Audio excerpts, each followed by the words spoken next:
So finally বন্ধুরা, পাওয়ার, Barman, surgeon, কাসানা, আর কার নাম বলবো, পঙ্কজ, আপনারা অলরেডি দেখে নিয়েছেন যে কোন কোন খিলাড়ি গিয়েছে মোটো মেলাতে। পাওয়ার মিউজিক এখনো টেস্টিং হয়নি।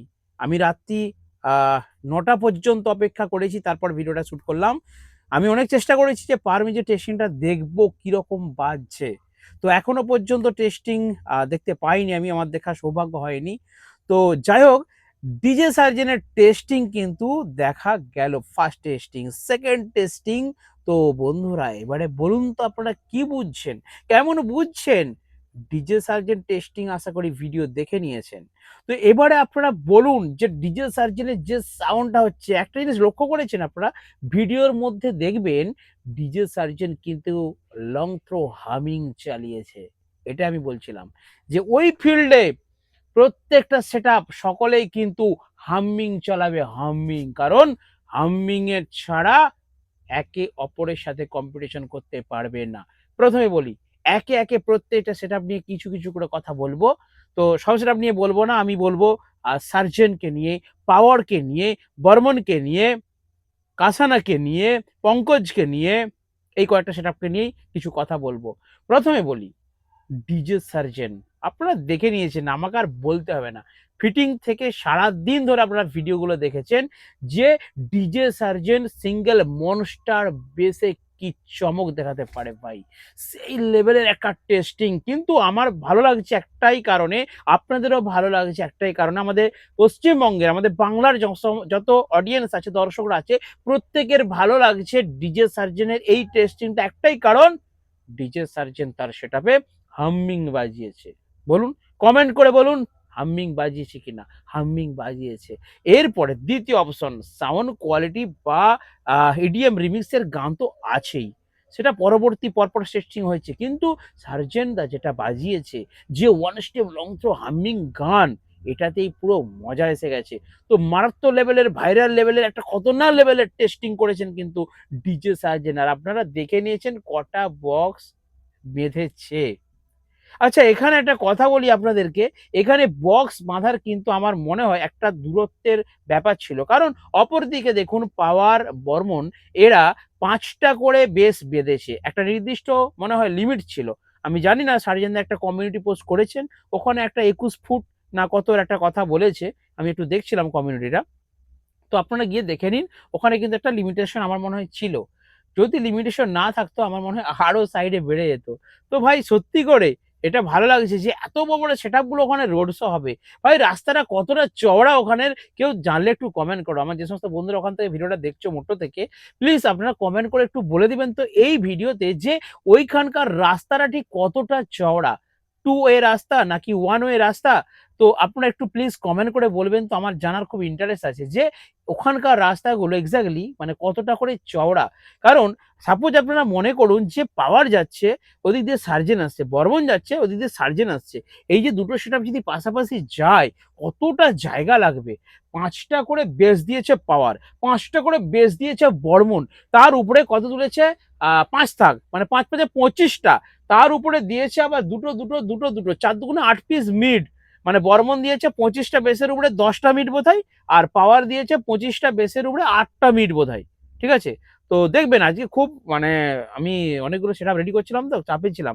ভালো করে বিষয়টাকে অনুধাবন করতে পারিনি। মোটামুটি একটা সংখ্যায় ভিডিও ছাড়ছি। তো যাই হোক, পাওয়ার, বর্মন এই যে ফিগার গুলো তুলেছে না, সেই লেভেলের ফিগার। এই ফিগার মনে হয় এর আগে দেখা যায়নি। হ্যাঁ, আমরা দেখেছি বড় বড় সেটআপের ফিগার, আমরা পশ্চিম মেদিনীপুরে দেখেছি, আপনারা দেখেছেন বাঁকুড়ায় দেখেছি। বাট এই রকম একটা ফিগার, অর্থাৎ সোজা একদম গাড়িতে লোডিং হয়েছে বস 10 চাকাতে, সোজা করে আসছে। পাওয়ার মিউজিকের মনে হয় সেটিং এখনো ঠিকঠাক হয়নি, সেই জন্য ভিডিও আসছে না টেস্টিং এর। তবে খুব মানে একটু ওয়েট করুন, রাত্রের মধ্যে মনে হয় হয়ে যাবে। আরেকটা কথা বলি, বর্মন মিউজিক ভাই, এবার একটা বর্মনের আপগ্রেড দেখছি, ডিজিটাল ডিসপ্লে দিয়ে টেস্টিং করছে। দেখেছেন নিশ্চয়ই আপনার ভিডিওগুলো, বর্মন মিউজিকের টেস্টিং দেখবেন। সেখানে অপারেটর বাই রাহুল লেখা থাকছে, cabinet making by B cabinet, এরকম পরপর লেখাগুলো যাচ্ছে, আমি দেখলাম, আপনারা গিয়ে দেখবেন বর্মন মিউজিকের টেস্টিং এ। তো এটা কিন্তু একটা নতুন স্টাইল, নতুন চমক এসেছে। দেখুন অনেকে কমেন্ট করে, অনেকে ভিডিওতে কমেন্ট করে সার্জেনকে দেখে কপি করেছে। তাহলে এর আগে করেনি কেন ভাই? এর আগে সার্জেনকে দেখেই যদি কপি করতো এরা, যদি বর্মন পাওয়ার এই সমস্ত সেটআপ গুলো, বাংলা সেটআপ গুলো সার্জেনকে দেখেই কপি করতো, বাঁধার স্টাইল, ওই লিখার স্টাইল, অনেকে কমেন্ট করেছে দেখলাম। তাহলে তাহলে তো আগেই করে ফেলতো। সেরকম নয়। ইচ্ছা গেছে, সেটআপকে ইমপ্রুভ করেছে, সেটআপকে আপডেট করেছে, পাওয়ার বর্মন এরা সেটআপকে আপডেট করেছে। সেই জন্য এই জিনিসগুলো নিজেদের মধ্যে নিয়ে এসেছে। কারণ আমাদের এখানে বাংলায় তো একটা সাউন্ড চলে, একটা সেটিং চলে, সারা বছর সেইভাবে ভাড়াগুলো চলে। ওইখানে মোটোতে বলুন বা উড়িষ্যাতে বলুন বা উত্তর ভারতে বলুন, সেখানে বছরে একবার দুবার ভাড়া আসে। তো তার জন্য নিজেদেরকে একটু তো আপডেট করতে হবে। সেই জন্যই ওনারা কিন্তু আপডেট করেছে। কেউ কাউকে কপি করেনি। হ্যাঁ, কপি করেছে। পাওয়ার সার্জেনকে কপি করেছে, সার্জেন পাওয়ারকে কপি করেছে। কি কপি করেছে জানেন? গান বাজানোর কৌশল। দেখুন, আগে পাওয়ার শুধু হামিং বাজাতো, এটা সার্জেনদার পছন্দ হয়েছে। সার্জেনদাও এখন কিন্তু হামিং বাজাচ্ছে। আবার সার্জেনদা আগে খালি ইডিএম বাজাতো।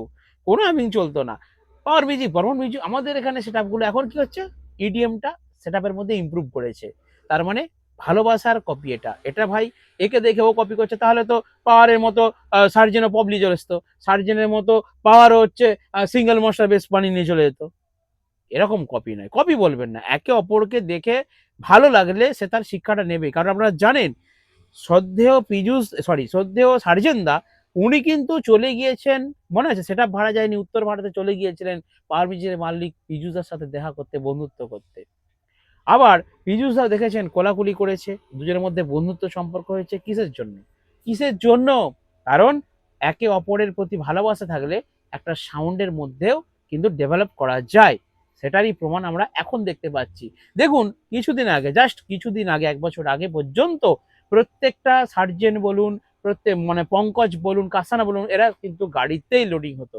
আজকে পাওয়ার বর্মন এরা লোডিং হচ্ছে গাড়িতে। তার মানে কি?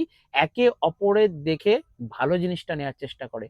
পাওয়ার বর্মন বা আমাদের দিকে সেটা আমরাও ভাবছি কি, যে যদি সার্জেনদের মতো ১০ চাকা লরির মধ্যে লোডিং করা হয় বড় বড় ফিগার নিয়ে, তাহলে কিন্তু সেফটি থাকবে অনেক সেটআপটা। এটা ভালো জিনিস, তাই অ্যাপ্রুভ করেছি।